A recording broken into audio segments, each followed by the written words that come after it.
What's up, Kabernie? Meron lang akong gustong i-share sa inyo, no?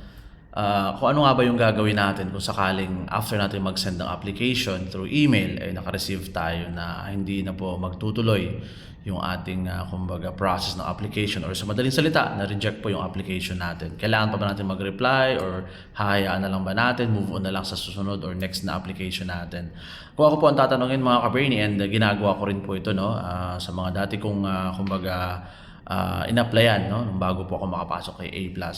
So, kapag naka-receive po ako ng email na kung saan sinasabing hindi na nga po magtutuloy or simply rejected na po yung application ko, ay nagre-reply pa rin po ako sa mga company na to. Nagsisend pa rin po ako syempre ng appreciation, yung simpleng kumbaga pagpapasalamat na in-update kanila sa kabila na hindi nga po magtutuloy, no, yung iyong application sa kanilang company, ay kailangan maipakita mo pa rin sa kanila na kumbaga na-appreciate mo yung effort na nagbigay sila sa inyo ng update. Kesa naman nag-aantay tayo, 'di ba? Tapos sa huli, no, ang tagal natin nag-antay, saka lang natin malalaman na hindi pala tayo matatanggap o kaya worse, wala talagang update. So, maganda rin po na gawin natin ito, mga Kabernie. No? Although yes, it is very unfortunate na hindi po tayo nakapasok or hindi po magtutuloy yung application natin, but maaari din po ito mag-iwan ng magandang impression dun sa kumpanyang pinag-a-apply mo, dahil sa kabila po ng rejection ay naging positibo ka pa rin. And malay natin, dahil sa ginawa mong ito ay magkaroon ng pagbabago po sa kanilang pananaw, at kung magkataon man, halimbawa na open pa rin yung vacancy, ay isa ka po sa pwede nilang i-consider na mag-apply dahil nga po sa pinakita mong attitude.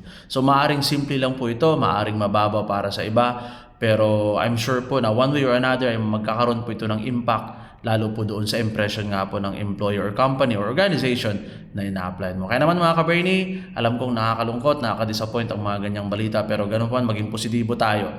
So mag-send ka pa rin ng email, no? Pasalamatan mo pa rin sila syempre sa effort na nireview nila yung resume mo, and sabihin mo pa rin na you are still looking forward na kumbaga maging parte ng organisasyon na kung saan ka man po nag-apply. Yun lang, mga Kabernie, sana makatulong po kahit papaano ang video na to, and good luck po, apply ng apply, huwag tayong tumigil, subok lang ng subok. Ingat tayo lagi, mga Kabernie, and God bless us all.